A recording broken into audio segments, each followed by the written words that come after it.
Bueno, en esta oportunidad estamos con la clase número, ¿qué número de clases? ¿Se acuerdan? Esta es la quinta sesión, profesor. Estamos en la quinta clase del curso de Física de Radiaciones y Dosimetría. El tema de hoy, siempre en el campo de la estructura atómica y nuclear. En primer lugar, vamos a ver la activación de núcleos. Este tema está muy relacionado con la actividad que realiza el Instituto Peruano de Energía Nuclear.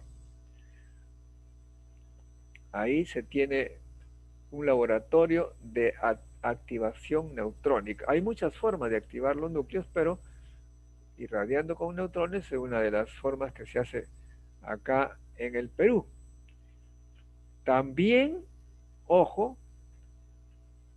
deben saber que en el Perú hay ciclotrones que aceleran partículas cargadas y que bombardean un blanco, produciéndose la activación también de sustancias diferentes a las que se irradian con neutrones. Al irradiar con partículas cargadas o neutras un material, los núcleos del material irradiado se activan y al activarse se tiene como producto una sustancia radioactiva. Y esta sustancia radioactiva es usada en las aplicaciones pues que correspondan.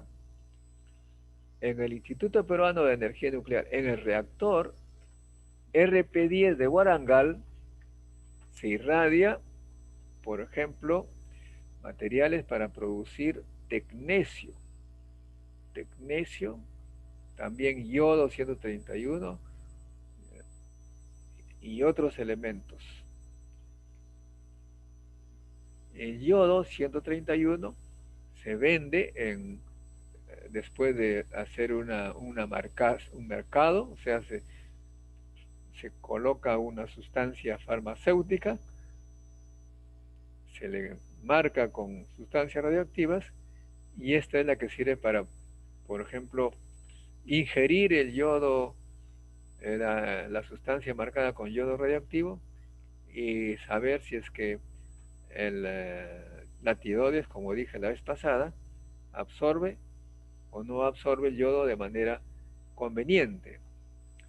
De modo que esa es la aplicación práctica de la activación de núcleos. Bueno, aquí lo que vamos a hacer es un poco de matemáticas sobre ese tema. Ok, entonces, ¿a dónde vamos? Voy a colocar aquí esto mejor.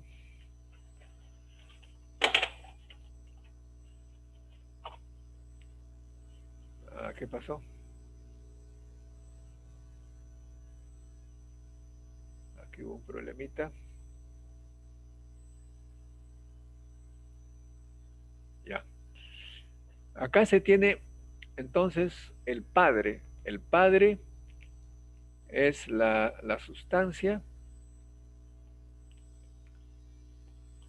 que se va a irradiar. Es una sustancia que se va a irradiar. Se irradia con un flujo de partículas. Un flujo de partículas, es decir, una cantidad de partículas por segundo y por centímetro cuadrado, o se puede medir cuántas partículas incidieron. Esas partículas tienen una probabilidad de ser capturadas por el padre. Eso se llama signa, sección eficaz. La sección eficaz por la cantidad de partículas por segundo va a producir hijas. Y estas hijas, como se han convertido en radiactivas, van a decaer en nietas. Y ya sabemos que el decaimiento será con una ley exponencial negativa, considerando la constante de desintegración, de decaimiento, en lambda sub d. Acá están las definiciones que he mencionado. Probabilidad para la radioactivación está gobernada por la sección eficaz sigma para una reacción nuclear y la fluencia, la tasa de fluencia de neutrones. Sí, punto. O sea, tasa de fluencia significa la cantidad de partículas por segundo.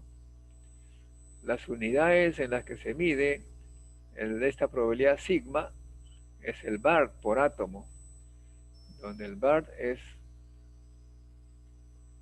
10 a la menos 24 centímetros cuadrados. Y la unidad de la tasa de fluencia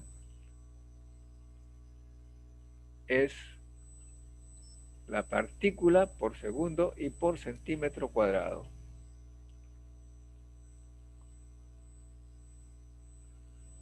En el reactor nuclear, la tasa de fluencia de neutrones puede llegar hasta 10 a la 14 neutrones por centímetro cuadrado y por segundo.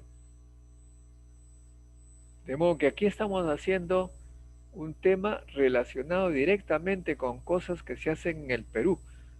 No estamos hablando de cosas estrambóticas de países extranjeros. Les dije la vez pasada que cuando decidí hacer estudios de doctorado en torno a un reactor, lo hice porque estaban acá en el Perú construyendo un reactor y yo había decidido antes de partir que iba a regresar, que no me iba a quedar allá. Por eso es que estudié física en reactor. Mi doctorado, mis tesis fueron en reactores y no me equivoqué. Entonces aquí en el Perú tenemos ese reactor. Ahora bien, ya un poco aplicando las matemáticas que seguramente ustedes ya conocen, la actividad de la sustancia activada va a ser igual a esta fórmula que la pueden deducir, ya más o menos se ha deducido antes. Acá esta sigma por la tasa de fluencia de neutrones es digamos, la tasa en que va produciéndose hijas, ¿no? Lo interesante en este punto, como también lo mostramos en figuras anteriores, la hija se va activando, pero el número de hijas va aumentando al principio, pero llega un momento en que el número de hijas que mueren es más o menos similar al número de hijas que se van creando, ¿no? Y así se calcula un llamado tiempo máximo, que digamos es el tiempo ideal para crear un número muy grande de hijas y que ya no vamos a estar creando más a pesar que irradiemos, ¿no? O sea, cuando se irradia, no porque se irradia un montón de tiempo, que vamos a obtener mayor cantidad de hijas. Todo tiene un límite que se produce porque la hija también decae. Y aquí está este tiempo máximo que ustedes lo pueden deducir. Es el logaritmo de qué? De la constante de decaimiento de la hija, va muriendo, dividido entre sigma, tasa de fluencia de las partículas. O sea que va el tiempo máximo va a ser mayor mientras mayor sea la tasa de decaimiento de la hija. Y menor mientras mayor sea el flujo de partículas. O sea, mientras más partículas hay, más rápido se va a llegar al tiempo máximo, al número máximo. Todo eso dividido entre la diferencia de la tasa de decaimiento de la hija y la tasa de producción de hijas. Sigma por la tasa de fluencia de partículas. Repito, jóvenes, esto que les voy a decir creo que ya lo he dicho antes, pero es bueno que esté clarísimo. Lo que tienen que comprender ustedes es lo que significa el decaimiento radioactivo, la ley exponencial del decaimiento radiactivo y también la ley de la activación, o sea, cuántas hijas se van produciendo por segundo cuando se le irradia con las partículas. Simplemente ese acá, ¿no?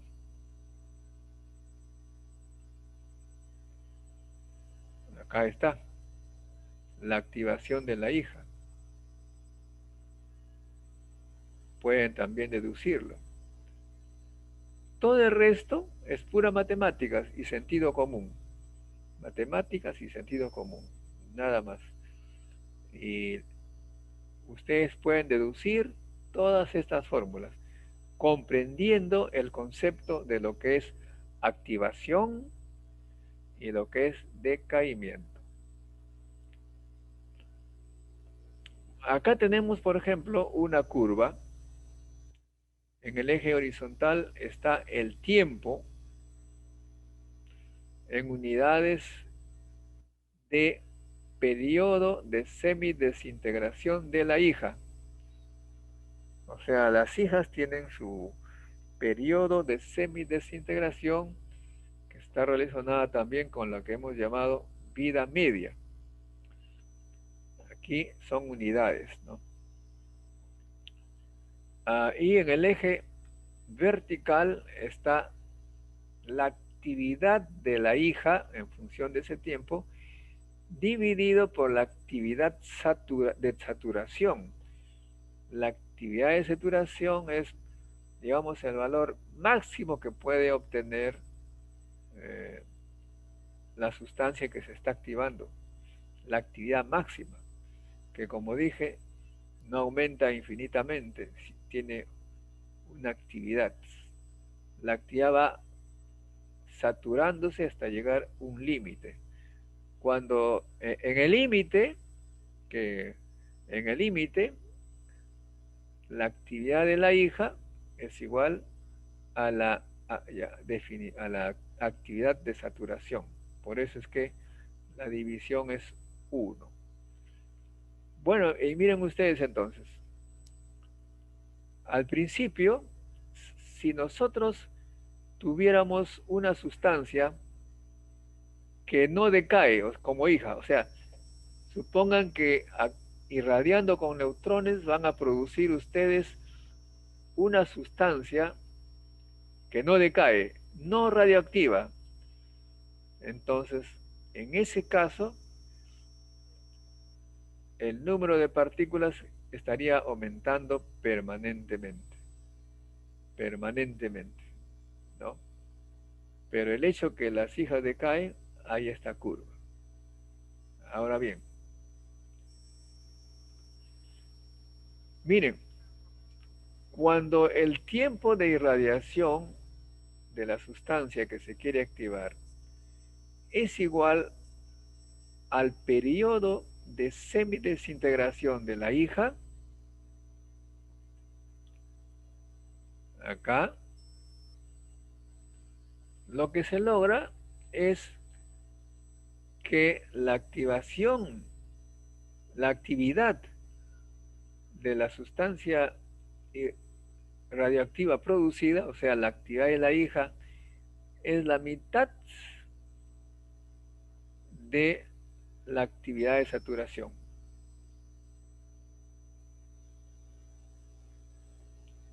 Y luego la pendiente va disminuyendo y entonces un periodo de semidesintegración adicional no va a significar la duplicación de la actividad, porque la curva comienza a tener una pendiente menor y cada vez la pendiente es menor hasta que, digamos, con 3 periodos de semidesintegración se está llegando al 0.875 de la saturación. Pero después ya la cosa es cada vez menos productiva, o sea que acá si irradian 4 o 5, prácticamente la cantidad de hijas, o sea, de productos radioactivos, es prácticamente la misma, ya no aumenta. ¿Para qué sirve esta curva? Para hacer cálculos económicos, porque si el reactor al irradiar pues gasta un montón de dinero, en esta parte a partir de 3 veces el tiempo de semidesintegración de la hija, prácticamente están gastando mucho dinero para producir poca cosa. Acá entonces se usa la definición de saturación para hacer una estimación hasta dónde irradiar y no perder plata.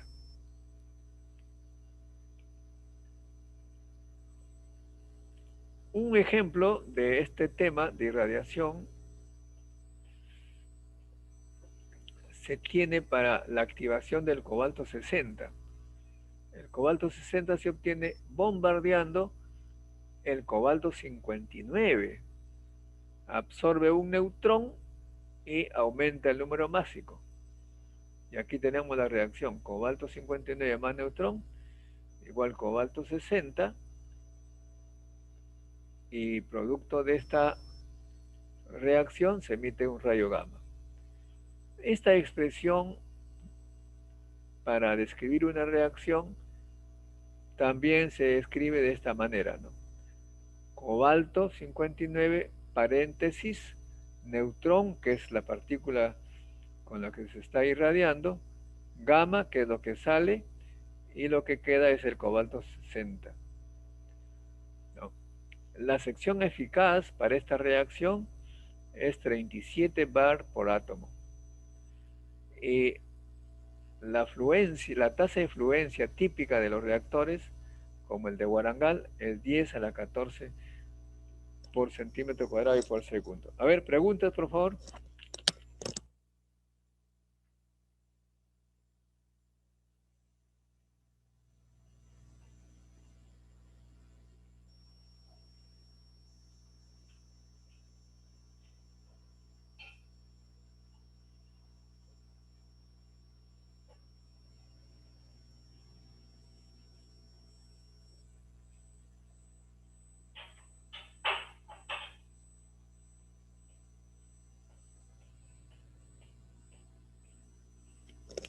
Bueno, parece que todo está claro. Ok, me alegro. Profesor, una pregunta con respecto al trabajo. Al trabajo, ¿ya? Me imagino que tenemos que utilizar una gráfica de datación para el uranio 235 y 237, ¿no? Y en base a esa gráfica poder calcular el N. Es así como finalmente vamos a calcular No, yo lo, esa... mire, el tema es relativamente fácil. Ustedes ingresen a la internet y pongan la palabra datación por el método de huellas de fisión y le va a salir clarito. ¿Sí? Datación por huella de fisión. ahí se ve cómo se calcula el N sub 0, cómo se mide mejor, es una medición experimental. O sea, la fórmula está bien, pero no, hasta ahora no se sabe cómo va a medir el N y cómo va a medir el N sub 0. Pues cuando usted Por dice, eso era mi pregunta. cuando usted dice 100%, obvio, pues al principio hay 100% y luego hay un porcentaje, pero para calcular el porcentaje se necesita la cantidad que yo tengo y la cantidad inicial para ver qué porcentaje es. Si no, no estamos diciendo. A ver, otra pregunta por ahí, Chris, Jonathan. Sí, eso nomás, profesor. Voy a investigar un poco más y bueno, ya sí tengo la idea, pero me imagino que tengo que buscar cálculos experimentales, ¿no? Como para Sí, poder, como le digo, no se haga tanta complicación. Ponga huella de fisión, datación o fission tax, ¿no? Dating. Ok, seguimos entonces. Gracias, profesor. Muy bien, seguimos entonces en el capítulo de estructura atómica y nuclear. Ahora bien, ¿cuántos modos de caimiento radioactivo tenemos? ¿De qué manera un núcleo que está en un nivel de energía elevado decae? Pues hay innumerables formas de decaimiento. Como siempre, nosotros vamos a escoger algunos. ¿Ok? Eh,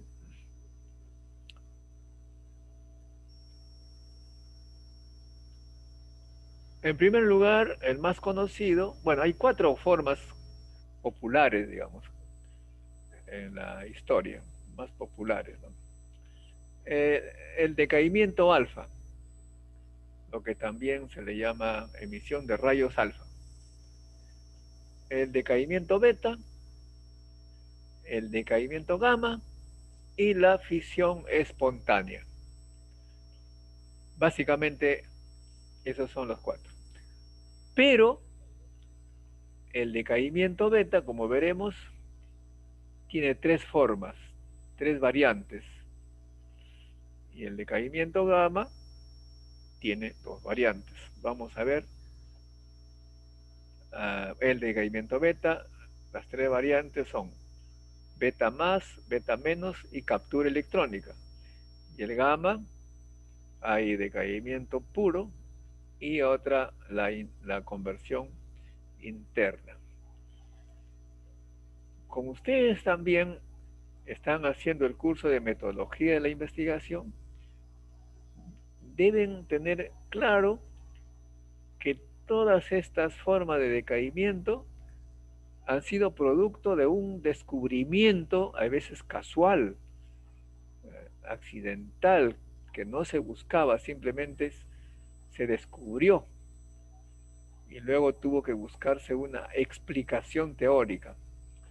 En la historia de la ciencia ocurre eso, ¿no? Que uno está midiendo cosas conocidas y de repente, ¡pum!, sale algo totalmente nuevo, desconocido. ¿Y de dónde salió esto? ¿Por qué salió? Entonces vienen los teóricos y dicen, ha ocurrido tal hecho, por tales razones. Y lo explico con estas fórmulas. Pero también hay algunos que predicen algún tipo de decaimiento, predicen teóricamente, pero que nunca se ha descubierto, nunca se ha observado. Predicen.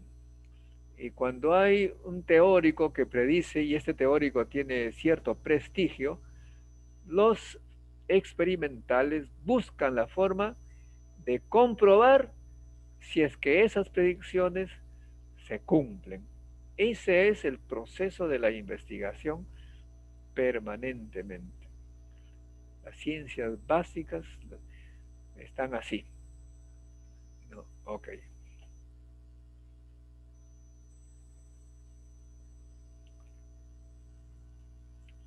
Acá ya vemos un poquito más en detalle.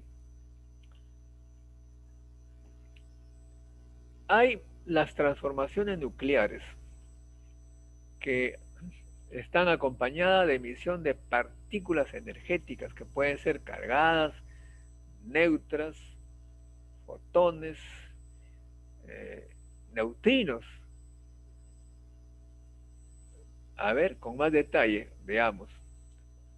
El decaimiento alfa consiste simplemente en la emisión por parte del núcleo de partículas alfa, y las partículas alfa son núcleos de helio, o sea, dos protones y dos neutrones.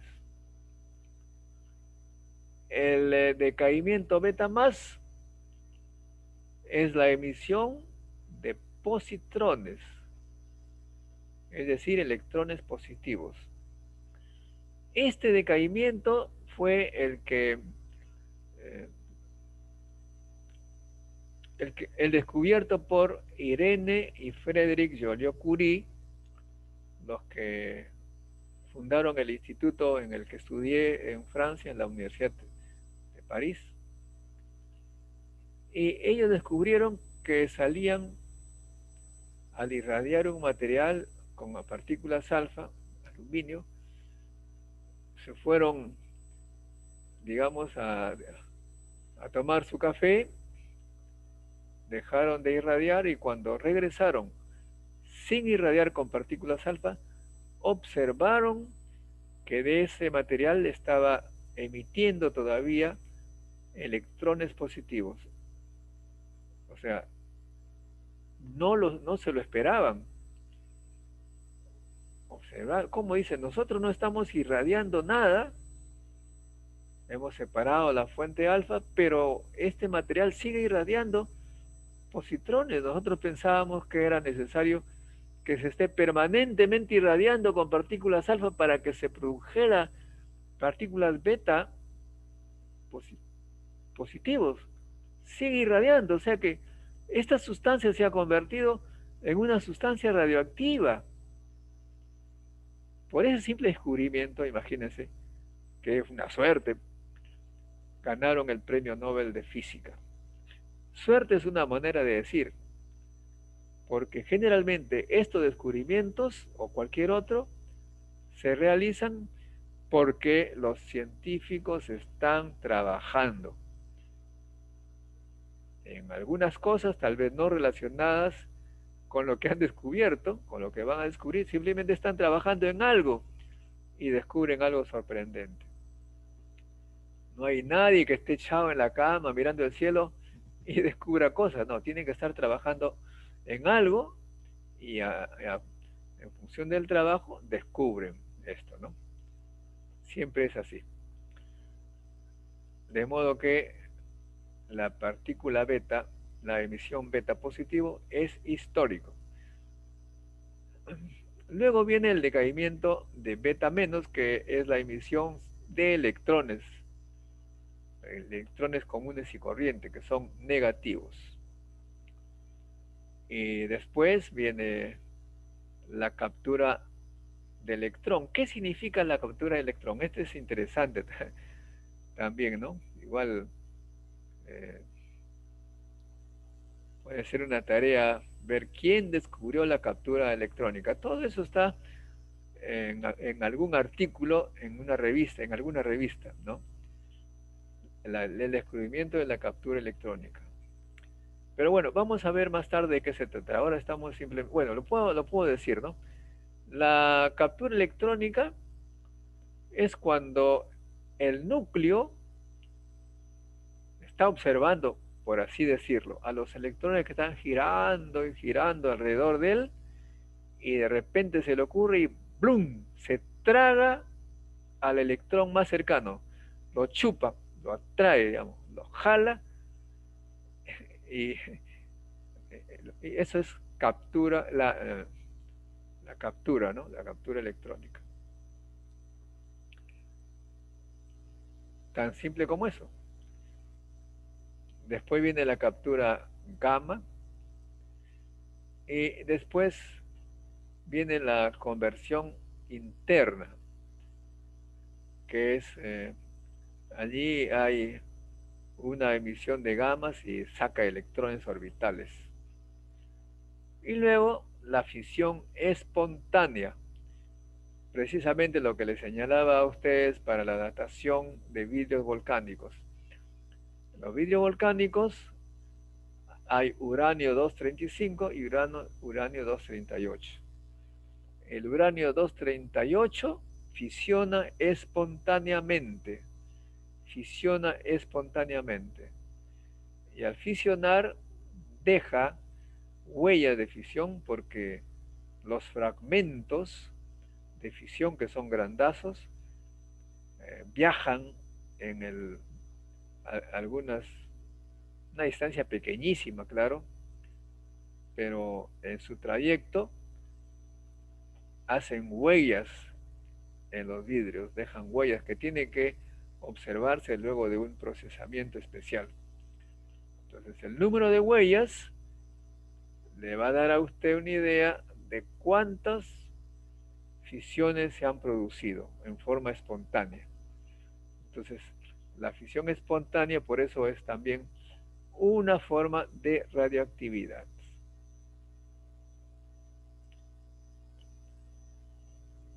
Ok, en todas esas transformaciones que estamos nosotros describiendo como decaimiento, de todas maneras tiene que conservarse las leyes, las cantidades físicas conocidas.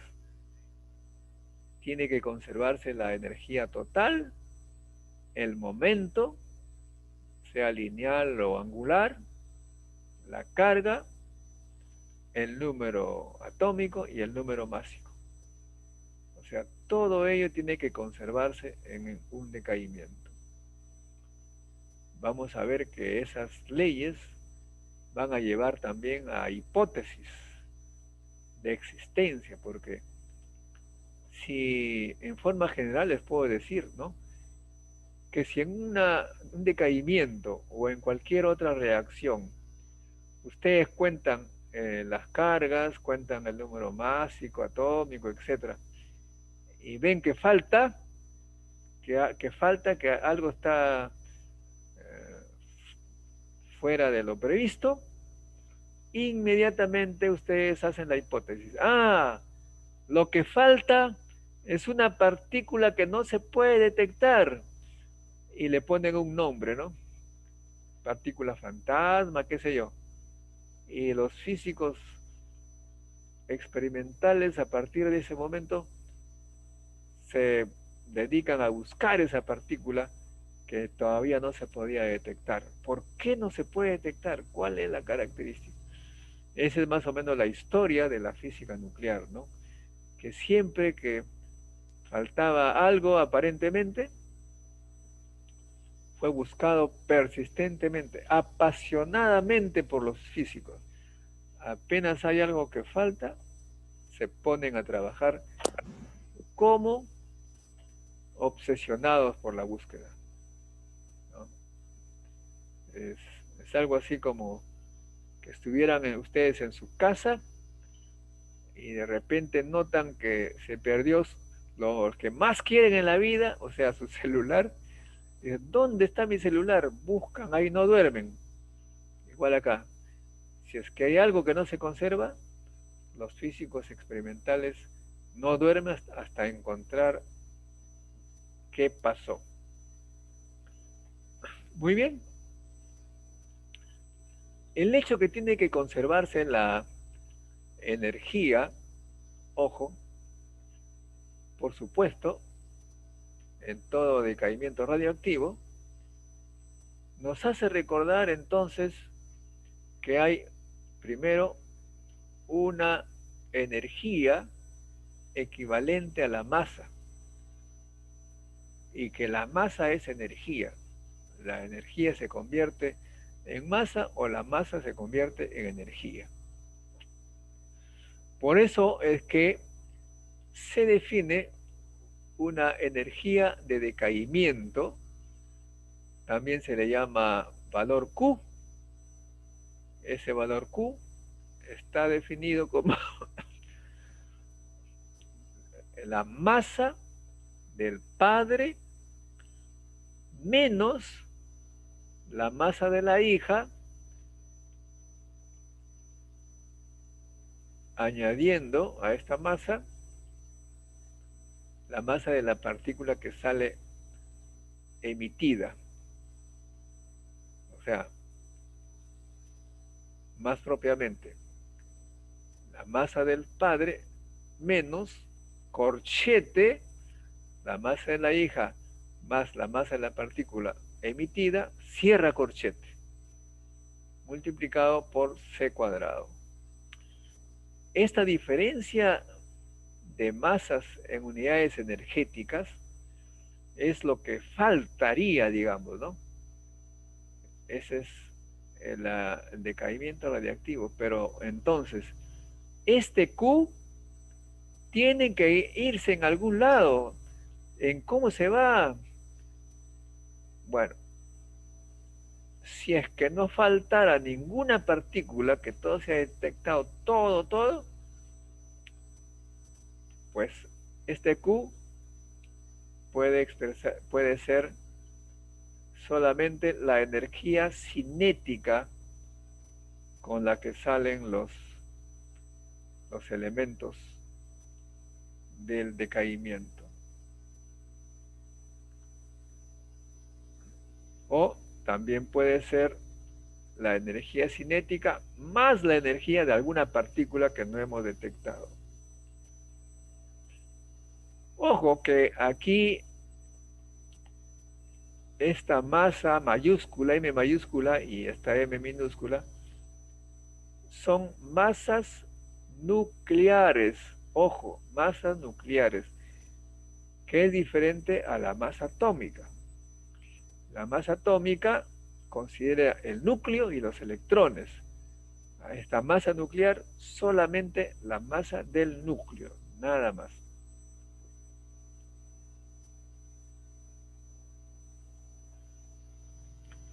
En el decaimiento alfa, ya lo dijimos, se emite partículas alfa que son núcleos de helio. Entonces aquí está la expresión. El padre, que tiene una masa con un número másico A y un número atómico Z, se convierte en una hija que entonces tiene un número másico A-4 y un número atómico Z-2, más la partícula pequeña que hablábamos de M minúscula, que sería el núcleo de helio 4. Esa es la forma como se expresa el decaimiento alfa.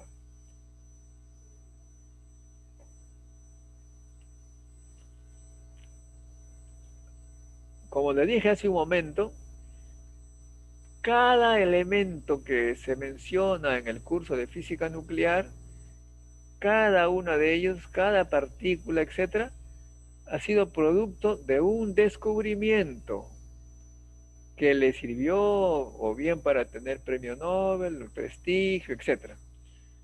Por ejemplo, la partícula alfa, el decaimiento de la partícula alfa fue descubierto por,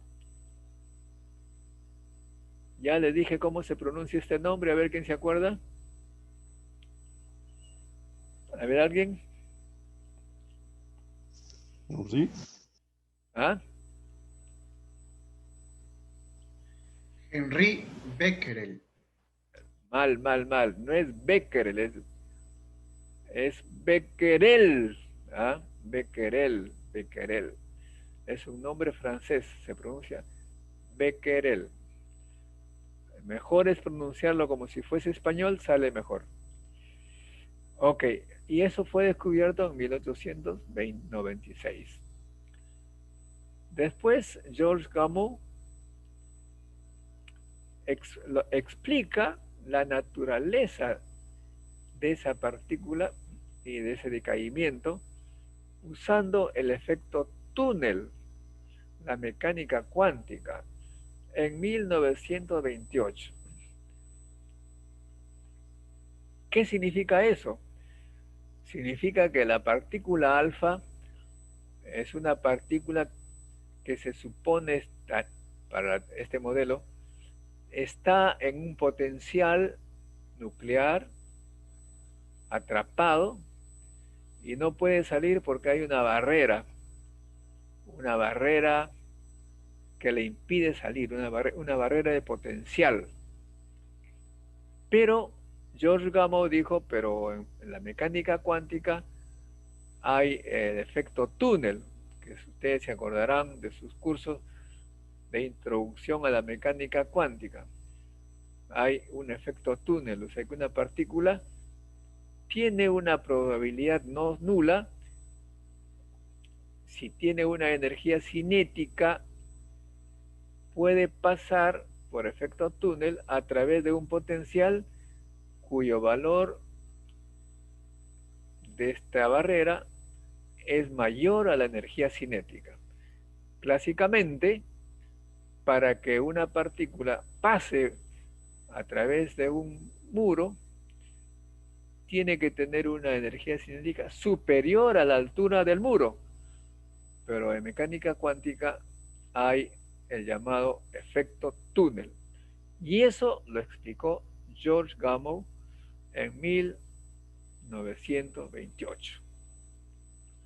¿Ven? ¿Te das cuenta? Cada elemento tiene su descubridor. Después tenemos a los jóvenes Hans Geiger y Ernst Marsden, que usaron una fuente de partículas de 5.5 megaelectronvoltios emitidas por el radón 222 en un experimento de partículas alfa dispersadas sobre una lámina de oro. Este experimento, dicen los científicos, que es uno de los experimentos más importantes de la historia de la física, a lo que le llaman la gran física. ¿Por qué razón? Primero, porque fue la primera vez que se usaba partículas para estudiar la naturaleza del núcleo. Esas partículas salían de una fuente natural. Y cuentas. En la historia dice que en esta época Heinz Geiger era un estudiante de antegrado y que la fuente de radio fue prestada por la Academia de Ciencias de Austria, o sea que fue un experimento barato, pero crucial para la física nuclear. Fue el inicio de la irradiación de materiales para estudiar su naturaleza. ¿Ok? Ahora bien, las partículas alfa que son emitidas de una forma natural, pues tienen energías cinéticas muy precisas,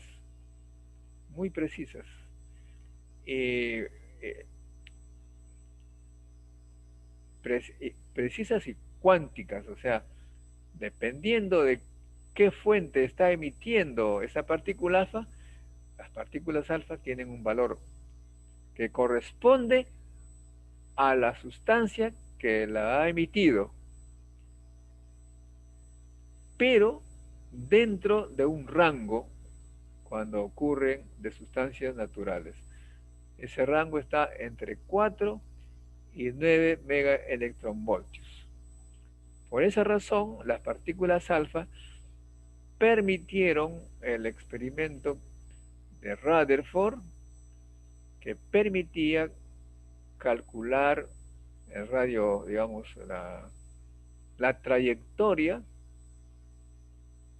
de las partículas alfa, pero estas no ingresaban, no tocaban el núcleo, porque eran repelidas por la fuerza coulombiana del núcleo.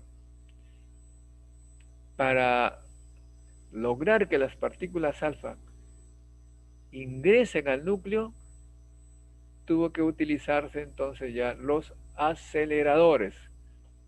Bueno, pero eso es más tarde. ¿Ok? ¿Preguntas, muchachos?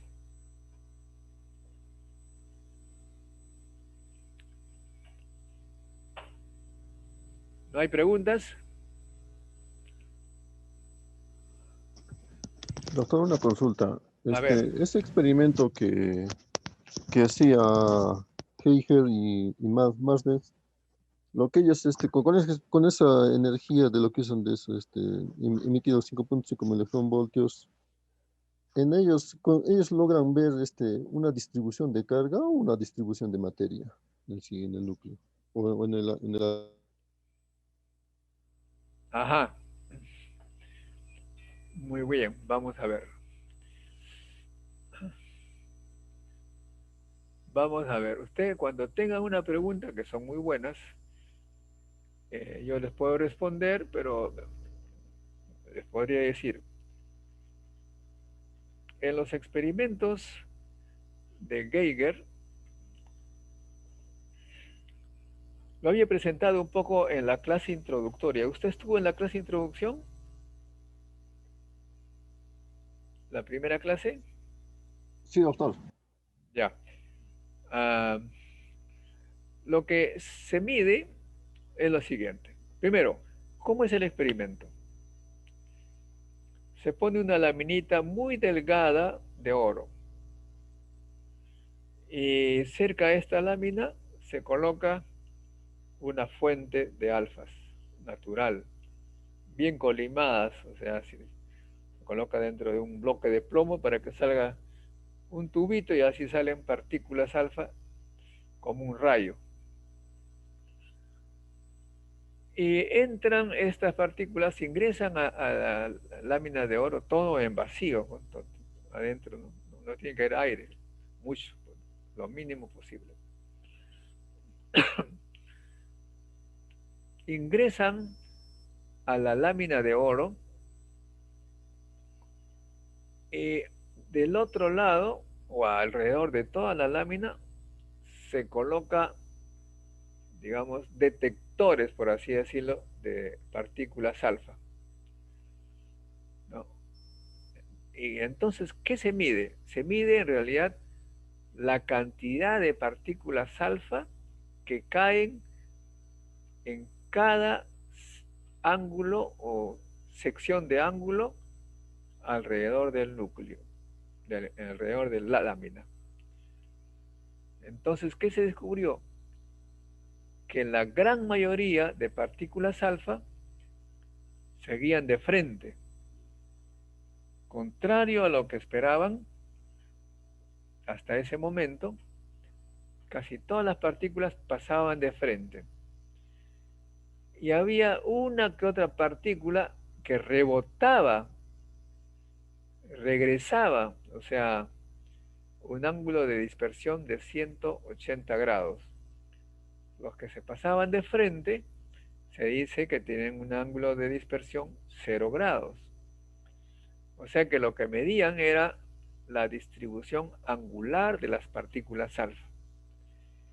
Bueno, ¿para qué sirve eso? Para que Rutherford, que era un gran físico teórico y experimental, dedujera a partir de las fórmulas de la mecánica clásica por las trayectorias de las partículas alfa y relacionó la distribución angular con el hecho de que el núcleo repelía a las partículas alfa y que el núcleo tenía una determinada talla, tamaño 10 a la menos 15 metros.